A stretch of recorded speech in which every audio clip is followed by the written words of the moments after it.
What's up, everybody? Happy Thursday. Hope all you're having a great day so far. Getting into this episode of GH, I loved it. I love certain parts of it. Listen, when Spinelli called Brit the Britch and Jason stepped up to defend his lady, Jason said, "Yeah, don't call her that." And the way Brit was smiling in the other room, overhearing Jason defending her, I was like, "Oh shit, I'm here for this. I am so here for them as a couple. I really am. Like, I really hope that their relationship goes to that next level." It's like I said yesterday. It's like a breath of fresh air watching Jason with somebody like Britt. You know what I mean? Like it's like feels like new territory. Something new, strange territory because they make such an odd couple. I would have never thought if you would have told me this 6 months ago, a year ago, Jason and Britt, I would have laughed and be like, nah. But the two of them, they're just to me, I just feel like they're golden together. Like I really love it. And Jason pretty much had everything figured out. Like he knew how shit was gonna play out because when Dante called Spinelli from Sam's phone, Jason figured what was going down. Like he knew what was about to happen because Britt was worried that Spinelli was gonna say something, but we all know he wouldn't. At least not to Dante. But that's why when Jason figured that Sam was calling Spinelli's phone, but Dante had her phone. That's when he figured he was like, yeah, it's time to jet because he knew that he could trust Spinelli. He knew Spinelli would never tell Dante shit. But Sam, he knew Spinelli would tell Sam. That he knew. He knew better. He knew, Spinelli couldn't keep shit from Sam. And he know that. So that's why, him and Britt got the hell up out of there, got in that car and started dipping out of Port Charles. He was like, yeah, just go to speed limit. She was like, all right, grandpa. I love that scene. That was my shit. Um, what threw me off though was Sam coming into PCPD trying to tell Dante, "Oh, I want to help you find Jason and stuff like that. I want to help." I was like, "Wait, what?" I was like, "Sam, what the hell are you doing? What are you doing?" Because when I was watching, I was ready to go to fuck off because I was like, madam, what are you doing, ma'am?" This is why I said Jason and Sonny need new safe houses because Dante pretty much knows where a lot of them are. Sam knows where pretty much all of them are, and that's not good. Because if she's no longer with Jason, she needs access denied. Like she don't need to know where y'all business stuff is. Like that's not good. You know what I mean? It's like no, you need to switch that up. So basically Sam and Dante were trying to play good cop, bad cop. Dante was starting to rough Spinelli up and stuff because Spinelli wouldn't tell him where Jason was. So Sam came in. And, she figured out real quick that obviously Spinelli knows where Jason is. But Sam took off on her own though, and Dante came in, noticed that Sam was gone, and that's when he called whoever and was like, "Yeah, you following her?" Da da da da. So I'm like, that's the part where I was confused at. I said, "Wait a minute. I thought Sam came there to help the PCPD or to help Dante find Jason, but they were supposed to share information, but she took off, didn't tell him shit, so he ended up following her." I was like, was that a part of the plan all along or something? Like, I mean, I'm pretty sure Jason knew that Spinelli was gonna tell Sam. I was confused by that. I was like, wait a minute. I had to go back and look because I'm like, did I miss something? Like, was this a part of a setup or something? Because when Sam got there, obviously Jason and Britt were long gone, and Dante showed up, with his gun drawn, kicking in the door, and they were gone. Um, what I don't like is the fact that I'm if they want to put Dante back with the PCPD, cool, but give him a badge and a gun, please. I mean, he got a gun, but he's not even officially back on the force. So I feel like having him assist you in this investigation is going to be detrimental to your investigation because anything Diane could get all of this shit thrown out because you have a civilian basically helping you track someone down. You know what I mean? Like, what are y'all gonna say? He's an informant. He's like, how are you gonna cover that? Because y'all got him talking to people in the interrogation room, which is not what he's supposed to be doing. He's basically leading this thing, and he's a civilian. He's not a private investigator. He's no longer on the force. He has no clout whatsoever. He's a civilian. Why do y'all have him leading this thing? You know what I mean? Like, No, y'all fucking up y'all case right about now. I mean, even though Jason's gonna go back to Pentonville regardless, because until they can prove he didn't kill Franco, he did escape. But I mean, they can still get that charge thrown out. Hopefully, they hurry up and get these little murder charges thrown out too. Um, Speaking of, so I mean, I agree. I could have sworn Cameron shot that gun. I could have, I could have sworn I seen smoke coming out that gun, that fire out that gun. I could have sworn that. No, I ain't bugging. Um, but charges against him were dropped, and he confronted Liz and Scott over what he overheard them say about Peter being the one to kill Franco, and he realized like he's been wrong this entire time. Like he strained his relationship with his brother and his friend over something he thought was true that was not true. So he's upset with himself, and I feel like Liz need to hurry up and get that boy some counseling, because I love how Jordan just basically let him know, like, picking up a gun and holding it on people, doing whatever, that's a no-go, because you're gonna find yourself in a world of legal trouble. You know what I'm saying? So she was just letting him know, like, don't do that again. And Liz need to get that boy some serious help, because he seems like he's going off the rails, because that was a scary situation, I know, for any parent to be in. But it's like, get him some help quick. And she's sitting there telling Scott that Jake knew that his father was innocent and stuff, but Cameron wouldn't hear it or whatever. Liz, you wasn't hearing it either. You wasn't hearing it either, because everybody kept telling you the same damn thing, but you believed what you wanted to believe too. Fool. Now y'all know it ain't true, but even though y'all can't prove it yet, but y'all know it's not true. So she went up there to go talk to Scott went to go talk to Cameron or whatever, but Cameron done dipped out. He went to go see Jocelyn, I'm guessing to apologize to her and let her know that he now sees the light and that he was wrong, and try to fix their relationship as he should. So anyway, moving on from that, the boss has showed up.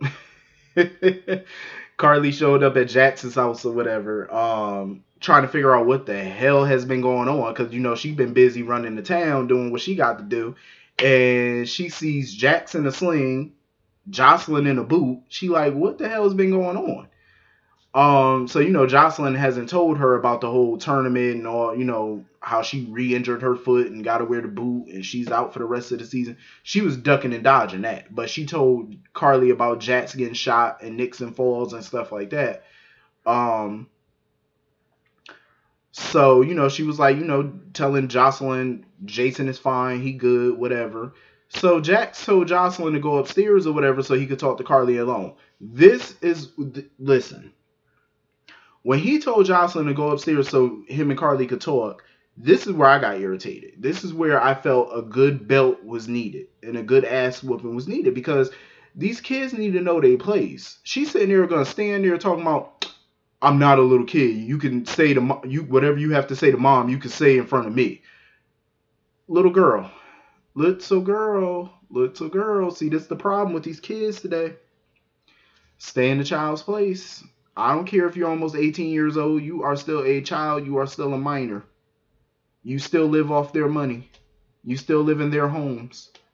And as long as you do all those things, this is the problem with kids. When you I'm a firm believer that when you tell a child something, there's no negotiation. I don't negotiate with children. There's no negotiation. There's no conversation. You go do what the hell I told you to do. And I should only have to say it one time. I should not have to repeat myself. See, that's how I grew up. You know what I'm saying? Like, if I got to repeat myself, I'm going upside your head with this belt. That's the end of it. I should only have to say it once. And I was like, what is wrong with y'all and these parents?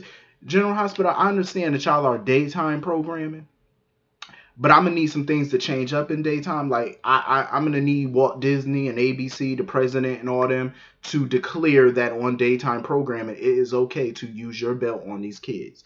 Like, obviously it's acting, so you're not really gonna be hitting them, but you need to make it appear that you're whooping that ass. I'm just saying, because all this back talk that I'm seeing from these children, it don't fly with me. Like Whenever I see these kids talking back to their parents, my hand just start itching because I just be ready to, just one good time. One good time. And like that's the problem with these children. Yes, you're old enough to know certain things, but it's still grown folks' business. You can know certain things, but that's what they need to realize. You don't need to know everything. You know what I mean? And the conversation they're about to have, you don't need to know. Not at this present moment. So take your behind up them steps before I help you get up them steps.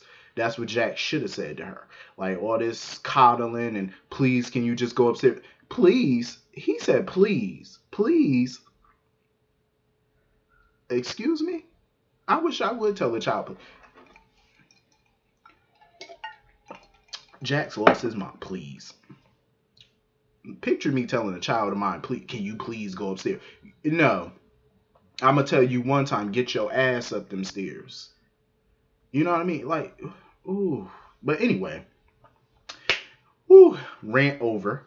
So yeah, so he figured out he found out basically that Carly is the new Don. And the facial expressions that Jax was making was funny as shit. Them facial expressions was on point. Like he could not believe it. He was like, "So you mean to tell me there ain't nobody else that can run Sonny's business? You got to do it." Yeah, she has to do it. Who else is gonna do it? Jason is on the lam. Sonny's MIA. Presumed deceased. Brick is not a full time person here, so he got to go. Who else is gonna do it? It got to be Carly. Who else? He's sitting there talking about, oh, you shouldn't be stepping up like this and yada yada yada. I'm like, Jack, shut your mouth. What would you prefer? Would you prefer Cyrus running the town? Because if that were to happen, your daughter may end up dead next from an overdose. Like he is putting drugs in that town that are killing children. You got 17-year-olds overdosing, kids that are the same age as his child ODing on this. This is what you want? In my opinion, it's better for Carly to take over. At least she can keep that shit out of there. The way Sonny would. The way Sonny and Jason would. She can run the business the way they would. Just a little bit more fierce sometimes. You know what I mean? Like, you have to. It's a lesser of two evils. You have to do it. You know what I mean? Keep the peace. Some, semi-peace or whatever. You got to do what you got to do. But with Jason out of commission right about now, until his name is cleared, you know what Carly's going to need? What every mob Don need. Well, I can't even call her a Don. I got to call her a diva. A mob diva. Every mob boss needs a right-hand person. Remember, Julian had Carlos. Sonny's always had Jason. I guess Cyrus thinks he has Brando. You need a sidekick. You need a hitman or a hit woman. And I got the perfect person for Carly. You guessed right. Ava Jerome. Ava Jerome. Get her. Come on, Carly. I know y'all don't like each other, but you're going to need her. She's a hell of a shot. I'm just saying. She know the business. Not to say Carly obviously don't know the business, because she does. But, Ava know the business. So I'm just saying, like, the two of them working together, taking motherfuckers out, rat-a-tat-tat, pow, pow, pow. Hey, we might not even need Sonny back. We might have the new dynamic duo, the new generation. Might have it right here. I'm just saying, Carly, listen. Get it together. Call Ava. Come on now. I love how Carly told Jax though that he need to just get over it and get used to it. She's in charge. Get used to it. It's done. She did allow, Jocelyn to stay the night at Jax's or whatever for the night. She made that abundantly clear. She said for one night only. And her guards are staying. Carly be laying down the law now. I like that shit. You better go ahead. So anyway, moving on from that. I like the scene between Trina and Jordan and stuff like that. Like I think Trina's still holding out hope that Marcus and Portia would get back together. But when she went to that nightclub, when she went to the Savoy and saw Curtis and Portia together, she looked like, what the hell are y'all doing? And she looked like she was hurt because she definitely not understanding what's going on between them. But see, you and I understand what's going on between them. clearly they gonna hit them sheets soon. Um, because she was noticing that Portia noticed that Curtis was still wearing his wedding ring. But my thing is, what's wrong with him still wearing his wedding ring? I mean, they technically, even though they say they're getting a divorce, have they officially filed the paperwork yet? They haven't. I don't think they haven't done that yet. So if they haven't officially filed, they're not going through the process and all that stuff, then what's wrong with them still wearing their wedding rings? They're still technically married. But I guess, so Curtis decided to take it off and it got stuck or whatever. So Portia was helping him take the ring off. And I was like, yeah, y'all about to be fucking soon. Y'all are. Y'all are. And I hate that though, because I feel like Curtis and Jordan did not try everything to save their marriage. But, I guess Jordan is just, coping with it because at the end of the day, she feels like, Curtis wants all this honesty and stuff, but with the job that she has, she can't be 100% honest with him, which I also feel is stupid because she's a cop. She can't tell you about the details of her case. She can't do that. Even when Trina was over there talking to her, asking her about Jason and stuff, she was like, "Yeah, I can't talk to you about that." You know what I mean? Like she just can't. It's the case. My only thing is I wish that they could come up with a compromise. I feel like Jordan should only have to tell Curtis things that involve their family. That is a threat to their family. If it's an immediate threat to their family, then I think she can involve him in it. But if it's just a case about Jason or about whoever, then, and it doesn't directly affect their family, then she shouldn't be able to tell him about it. That's just that. Dante never really told Lulu about none of his cases. He never came home and told her details of an active investigation. And Lulu never made a fuss about it. She never had a problem with it because she knew that's his job. You know what I mean? He can't tell her about that. If he tell her about his day or whatever, he got it. He could tell her about his day. He just can't tell her the details of it, of an investigation. There's nothing wrong with that. Lulu didn't kick up a fuss about it. She was like, okay, cool. Like, shit, it's the job. It's not like they're trying to be secretive on purpose. You know what I mean? They just can't tell you every damn thing. It's like, what's the issue? Calm your ass down. By the way, too, Scott needs to pick up that phone and he needs to check on his boo Obrecht, see how she doing. You know what I mean? Leave. I understand he trying to play step granddaddy and stuff. That's fine, but you need to go over there to Obrecht, go try to get you some good loving over there. You know what I mean? Don't keep her warm. Don't keep her waiting. You just gotta do what it do. So anyway, I believe that was everything about this episode. I want to say. I don't think there was anything else. If there was and I forgot, hit the comments, let me know. But I will see you all later. Hope you all have a great day. See you later. Peace.